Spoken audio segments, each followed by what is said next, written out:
I used to believe in fairy tales, not the kind with princesses and castles, but the kind where love conquers everything, where you marry your soulmate, settle down, and live happily ever after. I thought that was my story, until it wasn't. My name is Amelia, and for the last 5 years, I've been married to Jerry. He's everything I thought I wanted in a husband. He's steady, reliable, and he loves me in a way I didn't think was possible. When we met, I was swept off my feet by his charm and his quiet strength. He was the kind of man you could rely on, and in the beginning, he made me feel like the most important person in the world. We built a life together, our home, our plans, our dreams. But over time, things changed. Jerry was still the same hardworking man I'd fallen in love with. But something between us shifted. I don't know when exactly it started, but it felt like the emotional distance between us was growing, inch by inch,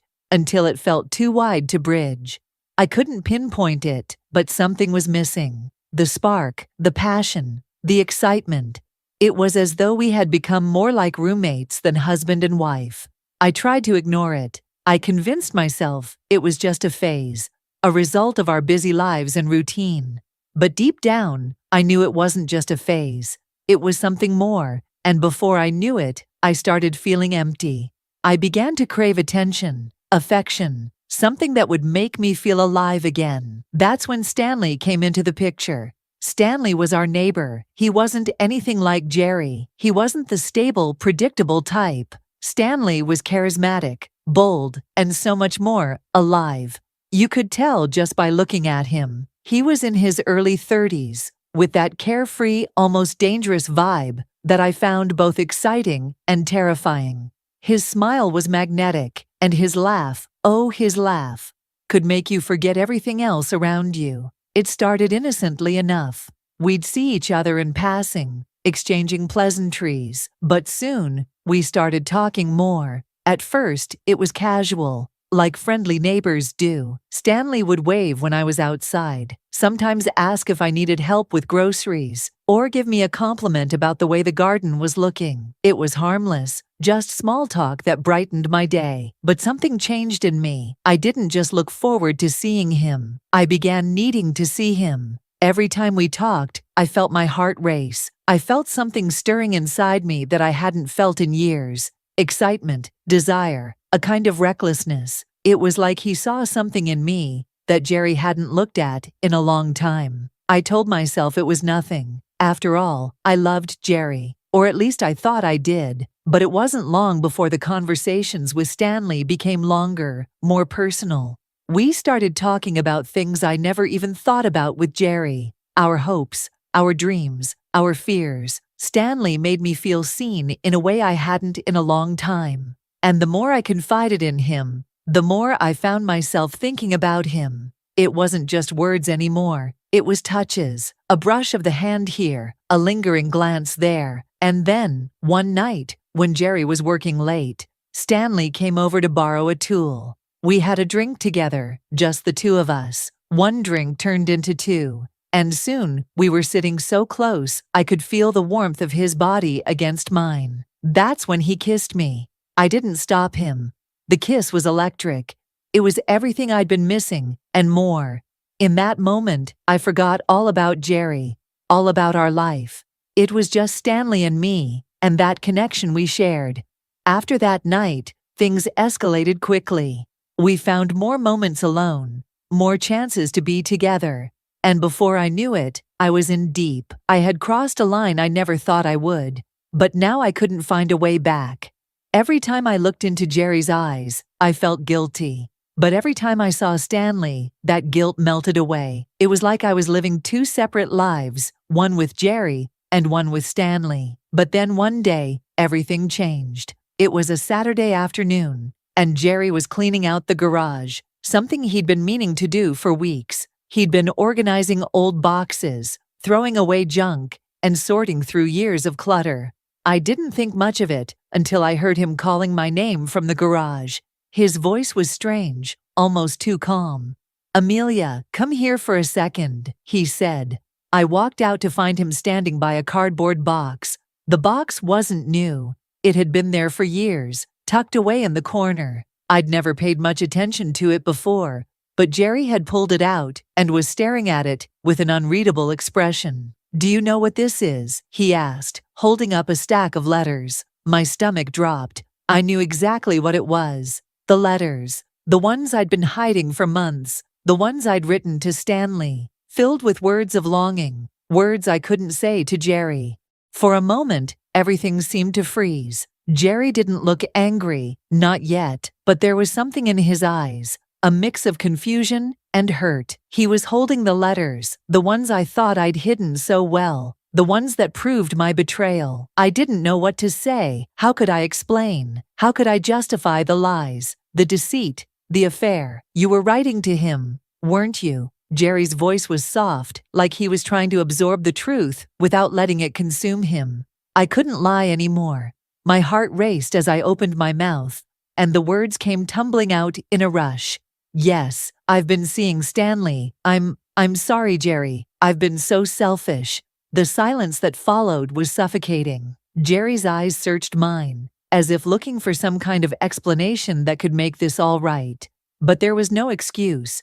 There was no way to undo the damage I had done. I had been caught, and now there was no way to hide from the truth. The moment I said those words, I felt like my entire world was falling apart. The weight of what I had done pressed down on me, suffocating every ounce of my breath. For a split second, I wondered if Jerry would say something, anything, that would make everything better. Maybe he would understand. Maybe he would forgive me. But no, that didn't happen. There was nothing but silence. The kind of silence that fills a room with 1,000 unspoken words. And when he finally spoke, his voice was so calm, it terrified me. "Amelia, I don't even know who you are anymore."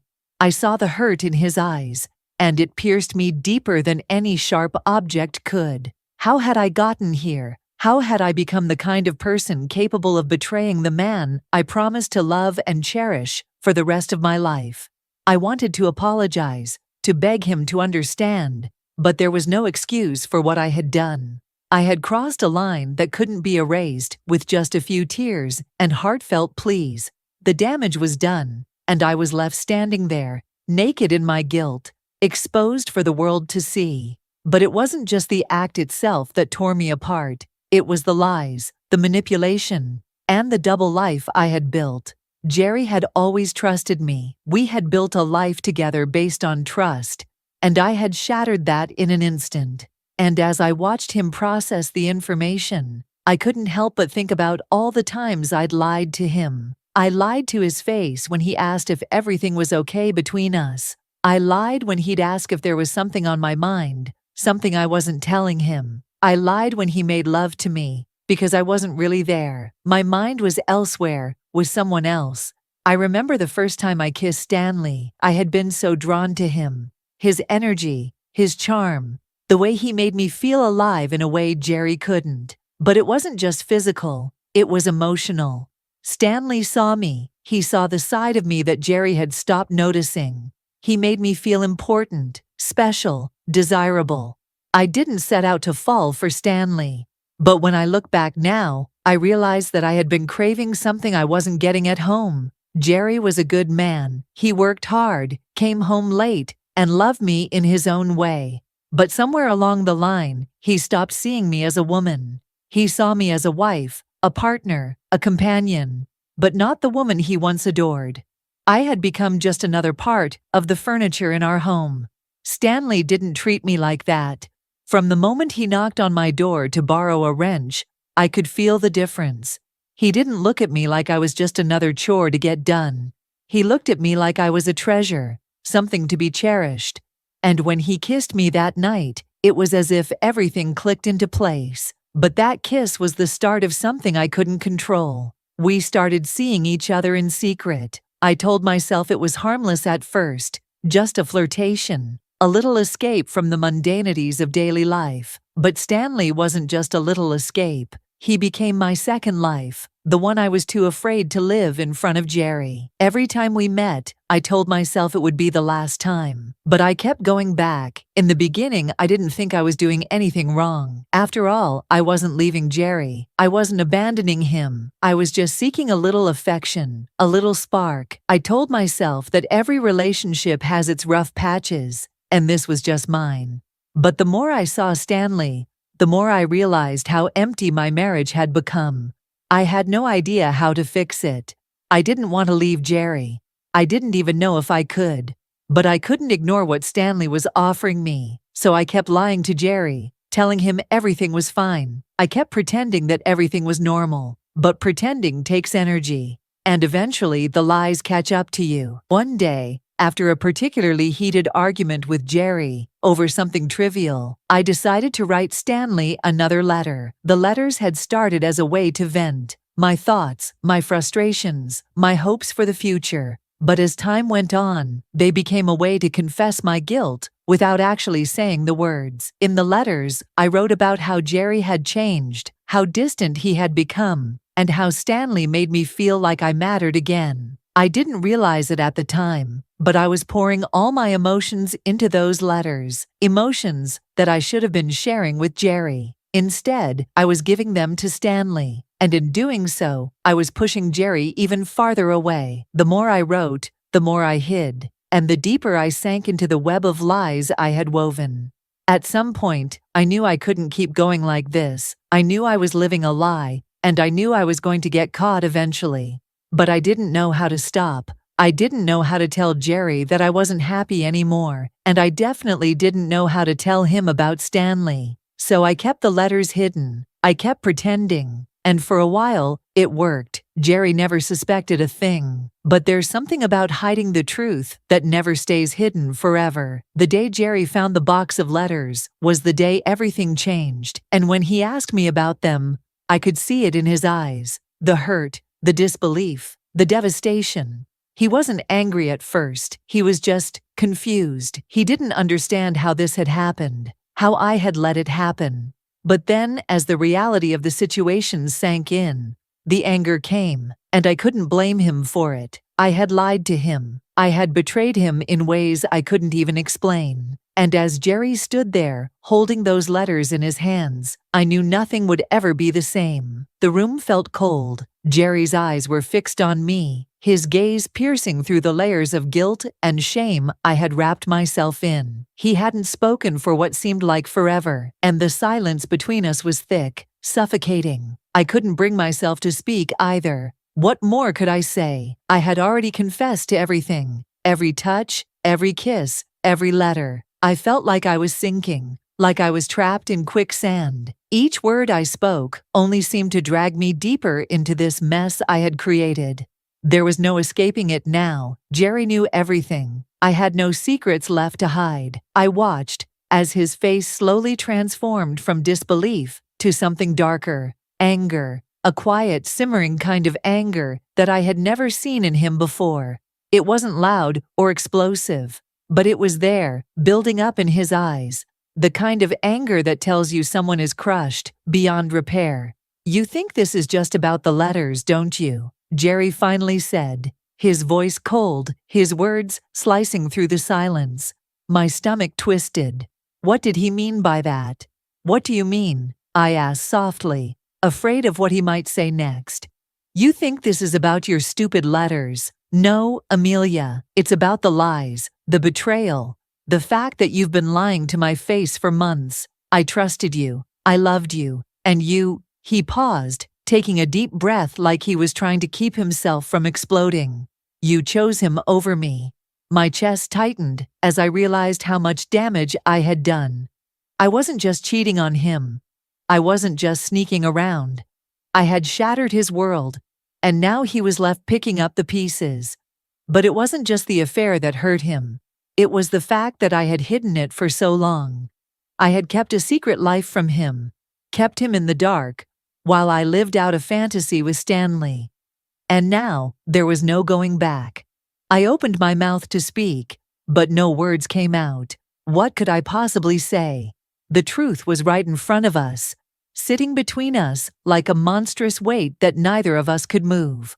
I didn't even know if I could justify my actions anymore. All I could do was sit there, listening to the anger in Jerry's voice as it cut through me. You know, Jerry continued, his voice softer but no less hurt.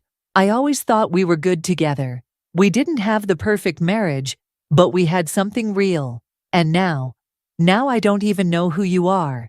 My heart shattered. He was right. I didn't know who I was either. Somewhere along the way, I had lost myself. I had lost sight of the person I once was, the woman who married Jerry, the woman who once believed in the vows we made to each other. The worst part was, I couldn't even tell him why I did it. I couldn't explain why I let myself fall into Stanley's arms, because I knew it wasn't about Stanley. It was about me. It was about the emptiness I felt inside, the loneliness I couldn't shake. It was about the growing distance between Jerry and me, the lack of connection, the lack of anything that made me feel like I mattered.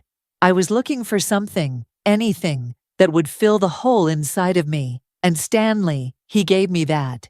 He made me feel important again. He made me feel seen, but in the process, I lost everything that actually mattered. But it wasn't just the affair that made everything worse. It was the pregnancy. I hadn't planned for it. I hadn't intended for this to happen. But life has a way of throwing things at you when you least expect them. And now, there I was, sitting in front of Jerry, about to reveal the most painful truth of all. I'm pregnant, I said. The words barely a whisper. I could barely look at Jerry as I said them because I knew what that meant for us. I knew how much it would destroy him. Jerry froze. For a moment, his entire body went rigid, and I could see the shock in his eyes. His face was pale, his jaw clenched tight. He looked like he had been punched in the stomach, and I felt like I had just kicked him when he was down. Pregnant, his voice cracked, and I could hear the disbelief in his tone. Pregnant by who, Amelia? I swallowed hard, the lump in my throat making it difficult to breathe. Stanley, I whispered, and that one word seemed to hang in the air like a death sentence. Jerry's face went from pale to red in an instant. His hands balled into fists, and I saw him struggle to hold back the tears that were threatening to spill over. How could you? His voice was barely a whisper, filled with disbelief. How could you do this to me? To us. I tried to speak, but the words stuck in my throat. There was nothing I could say to make this better. There was nothing I could do to fix the devastation I had caused. I didn't want this to happen, I said, my voice breaking. I never meant for any of this to happen, but I couldn't stop it. I couldn't stop myself. Jerry's eyes searched mine, looking for something, some kind of justification, some kind of answer, but there was none. I had betrayed him in the worst way possible, and there was no excuse for it. You're pregnant by him, Jerry repeated, his voice full of disbelief. He shook his head, as though he couldn't believe what he was hearing. And you're telling me you still love me? How do you expect me to believe that? The tears I had been holding back for so long finally started to fall. I didn't know how to make things right. I didn't know if there was even a way back. All I knew was that everything I had built with Jerry, the life, the love, the trust, was now in ruins. And the hardest part was that I couldn't undo it. I'm so sorry, Jerry, I whispered. I never meant to hurt you. I was so lost. But Jerry didn't answer. He just stood there, his eyes hard, his body stiff. There was a quiet between us now, but it wasn't the kind of silence that held the possibility of healing. It was the kind of silence that said everything was broken beyond repair. The days that followed felt like a blur of pain and confusion. Everything that had once been so clear to me, the life I had with Jerry, the routine we shared, the love I thought we had, suddenly felt like it was crumbling into nothing. I had destroyed everything. And now I was left with nothing but the broken pieces of a marriage that had once meant the world to me. The moment I told Jerry about the pregnancy, something in him shifted. It wasn't just the shock of the affair anymore. It wasn't just the betrayal. No, it was the realization that his entire world, his life, had been built on a lie. And that lie wasn't something we could easily erase. The silence between us after my confession was more deafening than anything I had ever experienced. Jerry didn't shout. He didn't throw things. He didn't even cry. He just stood there, staring at me, as if trying to process what I had just said. He looked at me like he didn't know who I was anymore. And honestly, I didn't know who I was anymore either. I had never seen Jerry like that. He had always been steady, reliable, the kind of man who kept his emotions in check. But now, I saw a man who was broken. A man who had given me everything. And in return, I had shattered his trust, his heart, and our future. He didn't even know where to begin. For days, Jerry barely spoke to me. He would come home, but it felt like we were living in two different worlds, coexisting in the same space, but completely disconnected. He didn't want to talk about the affair, not yet. He couldn't, and I didn't blame him. What could he possibly say? How could I ask him to forgive me when I had hurt him so deeply? But it wasn't just Jerry who had changed. I had changed too. The guilt weighed heavily on me every single day. I couldn't sleep. I couldn't eat. My stomach churned with the knowledge of what I had done and how it had broken the only good thing I had in my life. I had betrayed Jerry, but I had also betrayed myself. I had been looking for something to fill the emptiness I had felt. But in the process, I had lost everything. The affair with Stanley had started as a spark, a fleeting moment of excitement, but it had turned into a wildfire that consumed everything in its path. And now, there was nothing left but ashes. The hardest part was facing Jerry every day. Every time I looked at him, I saw the hurt in his eyes. I saw the trust he had once placed in me shattered, and I hated myself for it. How could I have done this? How could I have allowed myself to betray the man who had loved me for so long? But as much as I hated myself for what I had done, I couldn't escape the fact that I was pregnant. I couldn't ignore the fact that the consequences of my actions were real. I had no idea how to navigate this new reality. How do you rebuild something that has been so completely destroyed? How do you face the person you've hurt the most and expect them to forgive you? One night, after a particularly tense dinner, Jerry spoke to me for the first time in days. "I need to know something, Amelia," he said quietly, his voice cold and distant. "Do you still love me?" I froze. The question hit me like a ton of bricks. Did I still love him? Of course I did, or at least I thought I did. But the way I had acted, the lies, the affair, the betrayal, made it hard to even recognize the person I had become. Could Jerry even trust my words anymore? Could I trust myself? "I don't know," I whispered. "I don't know anymore. I've hurt you so much, Jerry. I don't even know if you could ever look at me the same way." Jerry sighed deeply and rubbed his face. "I don't know if I can either." And that was the painful truth of it all. Jerry and I were stuck in a limbo, neither of us knowing what came next. The future felt uncertain, fragile. The man I had married, the man I had promised to stand by for the rest of my life, was now a stranger to me, and I was a stranger to him. In the days that followed, Jerry withdrew even further. He stopped coming home at his usual time. He started spending more time at work, and when he was home, he would retreat to the spare room. We hadn't fought. There was no yelling, no screaming. There was just distance. A silence that stretched between us like a chasm that neither of us knew how to cross. But the hardest part wasn't the silence. It wasn't the lack of communication. It was the fact that I knew I had caused this. I had driven him away. I had taken everything we had and shattered it into pieces. And now I had no idea how to fix it. Weeks passed, and I tried to find ways to rebuild. I went to therapy to try to understand what had driven me to cheat in the first place. I tried to figure out how I could make things right with Jerry. But the more I thought about it, the more I realized that there was no easy fix. What I had done was irreversible. I hadn't spoken to Stanley since the night I confessed to Jerry. I couldn't bring myself to. I knew I had to focus on what was in front of me, the broken pieces of my marriage. The last thing I wanted was to drag Stanley into this mess any further. He had his own life, and I couldn't let him be the distraction that kept me from fixing what I had broken with Jerry. One day, Jerry came home earlier than usual. I was sitting on the couch, staring blankly at the TV, but I wasn't really watching it. My mind was too full of guilt and regret. Amelia, Jerry's voice broke through the fog in my head. I've been thinking. I looked up at him, unsure of what he was going to say next. Was he finally going to leave?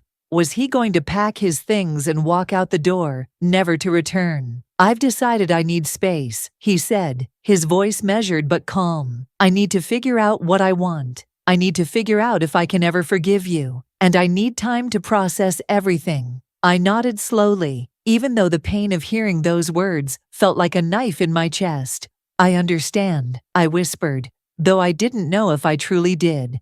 Jerry left that night, not with the intention of never coming back, but with the intention of finding out if there was anything left between us. The next few weeks were agonizing. I didn't know if Jerry would come back, and I didn't know if I wanted him to. How could he, after everything I had done, after the destruction I had caused? Was there even a chance for us to rebuild? The aftermath of my actions was something I would have to live with forever. But as I waited for Jerry to make a decision, one thing was certain. I would never be the same. And neither would he.